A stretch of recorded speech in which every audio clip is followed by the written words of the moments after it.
మైనంపల్లి హనుమంతరావు అనే వ్యక్తి నిజంగా బాధేస్తుంది ఆలోచిస్తుంటే.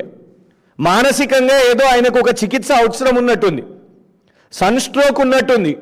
వాళ్ళ కొడుకు చేయబట్టి ఆయన రాజకీయంగా ఇవాళ ఆయనకు పని లేకుండా పోయింది కాబట్టి ఆయన ఏం మాట్లాడుతుండో అటు మల్కాజ్గిరికి కాకుండా ఒకసారి మెదక్ అంటాడు, ఒకసారి సిద్దిపేట అంటాడు, నిన్న సిరిసిల్ల అంటుడు, మల్కాజ్గిరి అంటుండు, దోబికా కుత్తానా ఘర్కానా ఘాట్కా అని హిందీలో గిందికే అన్నారు కావచ్చు.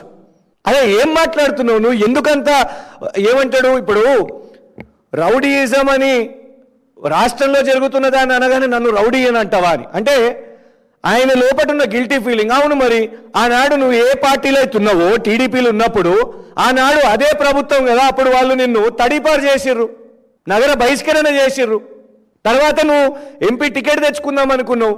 రికార్డు అసలు 8 ఏప్రిల్ 2014 అనేది ఈ రాష్ట్రంలో ఒక రాజకీయ రికార్డు అది. ఎందుకంటే ఒక్క వ్యక్తి ఒకటే రోజు 8 ఏప్రిల్ 2014, ఈ డేట్ చెక్ చేసుకోండి అందరు కూడా, పొద్దున బ్రేక్ఫాస్ట్ టైంకి టీడీపీ, మధ్యాహ్నం ఢిల్లీలో కాంగ్రెస్, సాయంత్రానికి వచ్చేసరికి టీఆర్ఎస్.